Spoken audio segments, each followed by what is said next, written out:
आज कितना अच्छा दिन है। जिधर से देखो उधर से सिर्फ खुशखबरी ही आ रही है। उर्मिला जी चाहते हुए अपने पति के पास जाकर सारी बातें बताने लगी। हमें आपकी लड़की पसंद है। मैं चाहती हूँ कि शादी 1 महीने के अंदर ही रख दी जाए, क्योंकि उसके बाद शादी का कोई अच्छा मुहूर्त नहीं आ रहा है। कुंती जी फोन पर उर्मिला जी से बोली। उर्मिला जी बोली, जी मैं दीप्ति के पापा से बात करके आपको बताती हूँ। उर्मिला जी फोन रखकर खुश होकर शिवानंद जी से बोली, सुनिए दीप्ति के पापा, हमारी दीप्ति लड़के वालों को पसंद आ गई है। और अंदर से घर की बनी मिठाई का एक टुकड़ा लाकर शिवानंद जी के मुंह में डाल दिया। मगर वे लोग चाहते हैं कि शादी 1 महीने में ही हो जाए। शिवानंद जी बोले, इतनी जल्दी शादी में सारा इंतजाम इतनी जल्दी कैसे कर पाऊंगा। दीप्ति उतने में ऑफिस से आ गई। उर्मिला जी ने दीप्ति को भी यह खुशखबरी सुनाई। उर्मिला जी बोली, हमारी दीप्ति बड़े नसीबों वाली है, तभी तो इतना अच्छा खानदान मिला है। दीप्ति बोली, माँ मगर 1 महीने में शादी हम कैसे इतनी जल्दी सारा इंतजाम कर पाएंगे। शिवानंद जी बोले, बेटा तू चिंता मत कर, मैं हूँ ना, मैं सब संभाल लूँगा। दीप्ति एक मध्यवर्गीय परिवार की बेटी थी। पिता शिवानंद जी एक साधारण नौकरी पर कार्यरत थे। अपनी कमाई से जैसे तैसे वह घर खर्च निकाल लेते थे। दीप्ति बचपन से ही पढ़ने में बहुत होशियार और दिखने में बहुत सुंदर थी। दीप्ति ने अपनी पढ़ाई पूरी कर जल्दी ही नौकरी पर लगकर अपने पापा का आधा बोझ अपने सिर पर उठा लिया था। दीप्ति का जहाँ रिश्ता तय हुआ था, वे लोग बहुत पैसे वाले लोग थे। दीप्ति की सास कुंती जी ने दीप्ति की सुंदरता और काबिलियत देखकर उसे अपने बेटे अंकित के लिए पसंद किया था। अंकित को भी दीप्ति पहली नज़र में ही भा गई थी। जब से दीप्ति के घर वालों को यह पता चला कि लड़के वाले 1 महीने में शादी करना चाहते हैं, तब वे लोग थोड़ा परेशान हो गए थे, क्योंकि वे लोग मध्यवर्गीय लोग थे। तो इतनी जल्दी शादी की तैयारियों में पैसा लगाना उनके बस में ना था। फिर भी शिवानंद जी शादी की तैयारियों के लिए पैसे जुटाने में लग गए। दीप्ति ने भी अब तक जो भी कमाया था वह बैंक से निकाल लाई, और शिवानंद जी के पास भी जो जमा पूंजी थी वह उन्होंने शादी में खर्च करने बैंक से निकलवा ली। और वे लोग शादी की तैयारियों में जुट गए थे।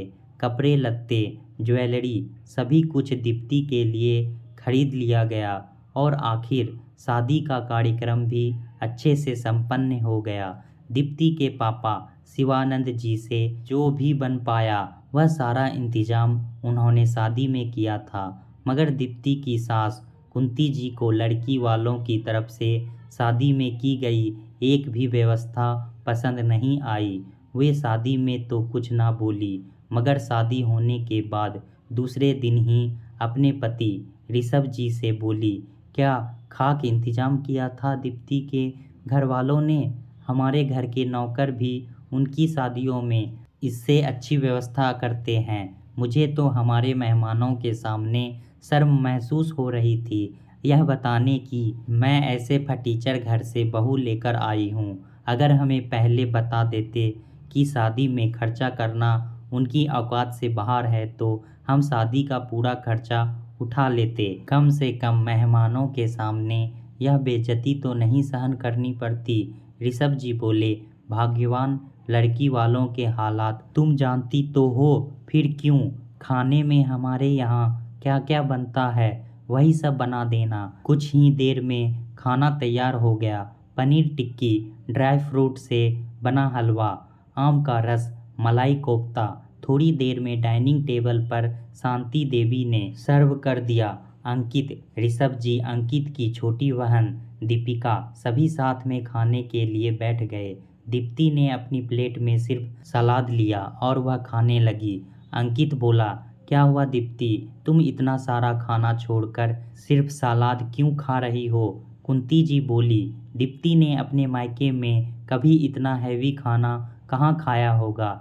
इसके मायके में तो दाल रोटी चावल यही बनता होगा, इसलिए उसे इतना हैवी खाना खाने की आदत कहाँ होगी। खाना खाते हुए सभी लोग एक दूसरे के सामने देखने लगे। दरअसल अंकित, सौरभ जी और दीपिका किसी को भी कुंती जी के यह शब्द सुनने में अच्छे नहीं लगे। और दीप्ति, वह तो बेचारी सुबह से यही सब सुन रही थी।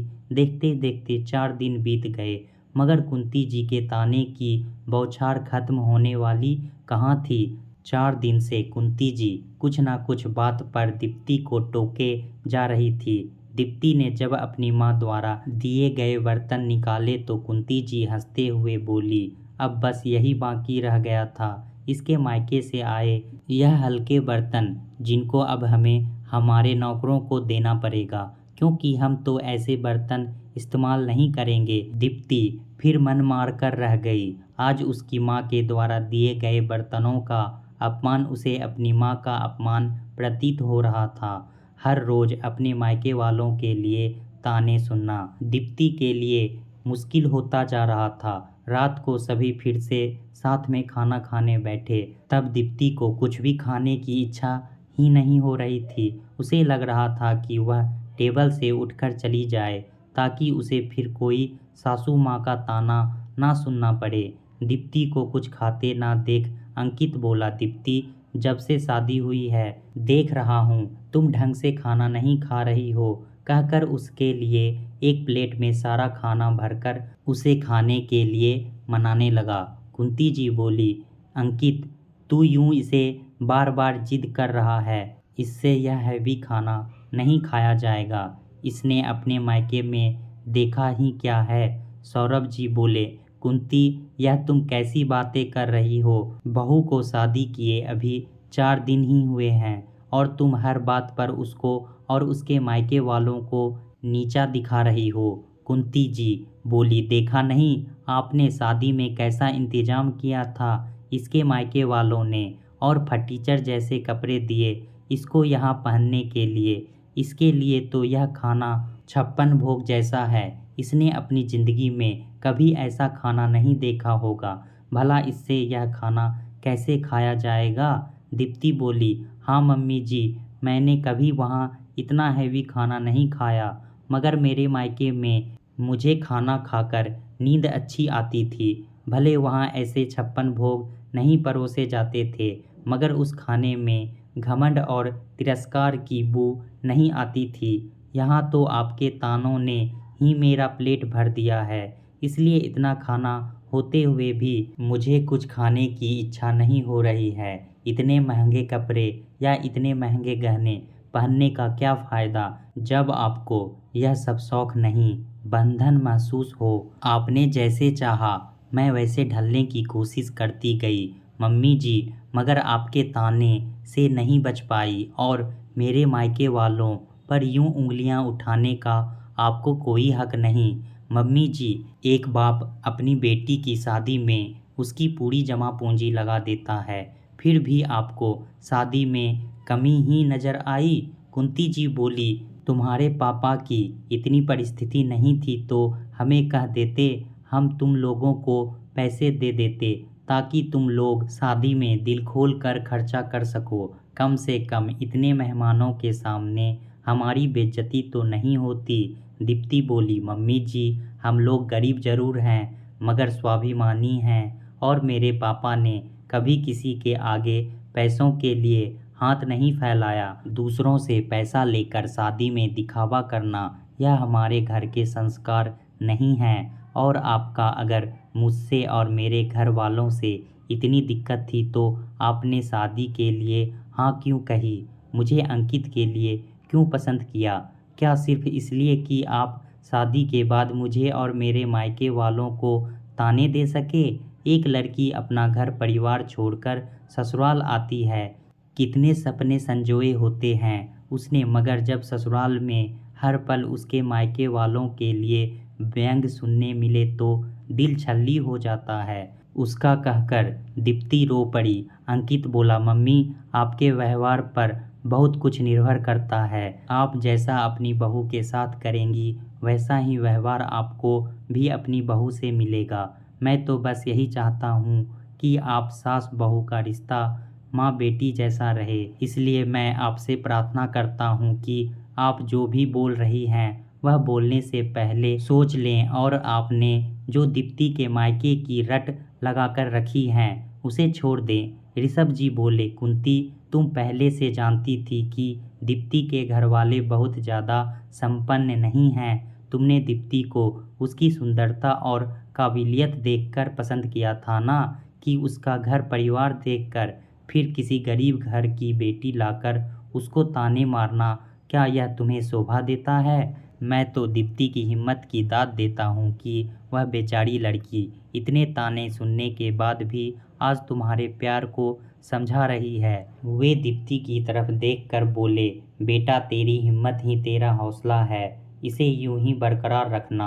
अंकित की बहन दीपिका बोली, मम्मी सोचो कल के दिन अगर मेरे ससुराल वाले मुझे यूं ताना मारेंगे तो तुम्हें कैसा लगेगा? मैं भी तो कल किसी के घर की बहू बनूंगी। आप भाभी को इतने दिनों से कितना बुरा बुरा बोल रहे हो, यह सब देखकर मुझे तो सास नामक प्राणी से ही नफरत होने लगी है।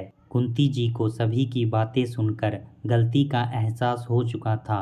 कुंती जी ने अपनी बहू दीप्ति से माफ़ी मांगी और बोली, दीप्ति मैं शायद घमंड में चूर थी, इसलिए तुम्हारे मायके वालों को इतने ताने दे बैठी। मुझे माफ़ कर दो दीप्ति, आज तुम सबने मिलकर मेरी आंखें खोल दी है। अब से मैं कभी दीप्ति को ताने नहीं दूंगी। दोस्तों, अक्सर संपन्न ससुराल की बहू अगर एक गरीब मायके की बेटी हो तो उसे कभी भी कोई भी आकर ताना मार देता है। क्या गरीब घर की बेटी होना इतना बड़ा गुनाह है? क्या गरीब माता पिता की बेटियां नहीं होती? इसलिए कभी किसी भी बेटी को ताना मारने से पहले यह ज़रूर सोच ले कि कल के दिन अगर हमारी बेटी के साथ भी उसके ससुराल में ऐसा व्यवहार हो तो क्या एक माता पिता बर्दाश्त कर पाएंगे? फिर वह अपनी बहू के साथ ऐसा व्यवहार कैसे कर सकते हैं? जब हम किसी के घर की बेटी को ब्याह कर लाते हैं तो हमारा फ़र्ज बनता है कि हम उसे वैसा ही प्यार और सम्मान दें जैसा हम अपनी बेटी के लिए चाहते हैं। दोस्तों, माँ बाप अपनी बेटी की शादी में अपनी ज़िंदगी भर की कमाई लगा देते हैं और बाद में उनकी बेटी को ताने सुनने पड़ते हैं कि शादी में यह कमी रह गई, वह कमी रह गई। जिस माता पिता ने अपनी बेटी दे दी, अपनी ज़िंदगी भर की कमाई दे दी, उसने और लेने की अपेक्षा नहीं करनी चाहिए। पाठकों, आज की हमारी कहानी यहीं समाप्त होती है। कल फिर मिलते हैं ऐसी एक नई कहानी के साथ। धन्यवाद। अगर आप चैनल पर नए आए हैं तो सब्सक्राइब करना ना भूलें। धन्यवाद।